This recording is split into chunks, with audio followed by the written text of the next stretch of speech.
It's kind of unbelievable how many famous musicians and other celebrities died at age 27. Here's a list. Although he was acting on television as a child, it was as a teen heartthrob that Jonathan Brandis found the greatest success of his career. Brandis starred in the NBC series seaQuest DSV and films like The Never-Ending Story 2, Ladybugs, and Stephen King's It. When seaQuest ended in 1996, things began to slow down for Brandis. His role in the 2002 Bruce Willis film Hart's War was almost totally cut out, and his 2003 pilot 111 Gramercy Park wasn't picked up. Brandis' life tragically came to an end when he hanged himself on November 12, 2003. She may have started out jazzy with her 2003 debut album Frank, but once English singer Amy Winehouse shifted into more soulful territory on 2006's Back to Black, she became an international sensation. Winehouse's voice was a marvel, and both her look and attitude regularly led to rampant media attention. She also made more than a few headlines with her intense personal relationships and her tendency toward excess. When she died on July 23, 2011, the coroner's report revealed that her blood alcohol level was more than 5 times the legal limit for driving in the United Kingdom. He may be best known as Pavel Chekhov in the Star Trek reboot movie series, but Anton Yelchin's acting credits spanned 15 years, ranging from romantic dramas to horror cult classics. On June 19, 2016, Yelchin got out of his Jeep Cherokee while in the driveway of his home in Studio City, California. The car rolled back, pinning him against a brick pillar and a security fence. By the time friends found Yelchin, he had succumbed to his injuries. When Star Trek Beyond hit theaters a few weeks later, it was dedicated to Yelchin's memory. We're mourning. We're grieving the loss of a great friend. He can never be replaced.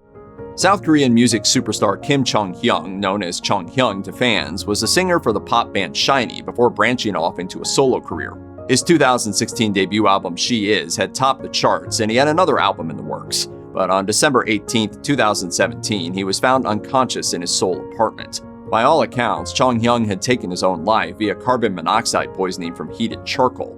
He had often publicly discussed his depression and the effect fame had on him. He wrote in a note, "The life of fame was not for me. Why did I choose this life? It's a miracle that I lasted this long." Harry Haynes was just starting to break into the public consciousness with appearances on popular TV shows including American Horror Story, The Deleted, and The OA. His most significant roles proved to be in independent films such as The Surface, where he portrayed a young man who had been raised in foster homes, searching for a sense of family. Behind the scenes, Haynes was struggling with addiction and mental illness. On January 10th, his mother, actress Jane Badler, shared on her Instagram that her son had died a few days prior, writing, "A brilliant spark shone bright too short a time. I will miss you, Harry, every day of my life." In March 2020, the Los Angeles County Medical Examiner Coroner Office confirmed that Haynes died of an accidental fentanyl intoxication. It would be a disservice to dismiss Kurt Cobain as just another rock star with a death wish. The Nirvana frontman's contributions to music remained significant even decades after his death. Unfortunately, Cobain had demons to spare and didn't seem particularly comfortable with fame.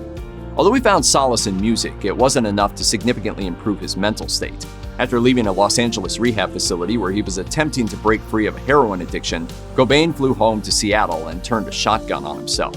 He died on April 5, 1994, leaving his young family behind. Nirvana drummer Dave Grohl told CBS Sunday Morning that Cobain's story had led him to worry for others. I mean, still to this day, whenever I see a new artist that's young, that blows up and becomes gigantic overnight, I kind of get worried for him. Unless you want to accuse the Rock and Roll Hall of Fame of hyperbole, Jimi Hendrix is, quote, arguably the greatest instrumentalist in the history of rock music. Frustrated by the music industry, Hendrix wasn't in the best state during the final days of his life. He was battling a recording contract dispute, contemplating leaving his manager, and dealing with the departure of bassist Billy Cox from his band. He'd also been hit with a paternity suit, was having trouble sleeping, and on top of everything else, was stricken with writer's block. On the morning of September 18, 1970, Hendrix attempted to fight off his insomnia by taking 9 sleeping pills. The pills left him so incapacitated that he regurgitated and choked to death, leaving the music world shaken to the core. These, of course, aren't the only members of this sad club. Others include Kristen Pfaff, bassist for the band Hole from a heroin overdose; Brian Jones, guitarist for the Rolling Stones, drowned in a swimming pool; Jim Morrison, lead singer for The Doors, found dead in a bathtub; Derek Fredo Santana Coleman, liver and kidney failure; Janis Joplin, singer, from a heroin overdose; Jean-Michel Basquiat, neo-expressionist artist, from a heroin overdose; Robert Johnson, blues guitarist, cause unknown; Ron Pigpen McKernan, founding member of the Grateful Dead, from an internal hemorrhage. Pete Ham, lead singer of Badfinger, hanged himself. Chris Bell, guitarist and singer for Big Star, in a car crash. Linda Jones, soul singer, from a diabetic coma. Dee Boone, guitarist for the Minutemen, in a car crash. Pete DeFreitas, drummer for Echo and the Bunnymen, in a motorcycle crash. Mia Zapata, lead singer of the Gits, strangled. Joseph Merrick, the Elephant Man, from a crushed windpipe. If you or anyone you know is having suicidal thoughts, please call or chat online with the National Suicide Prevention Lifeline at 1-800-273-TALK, 8255.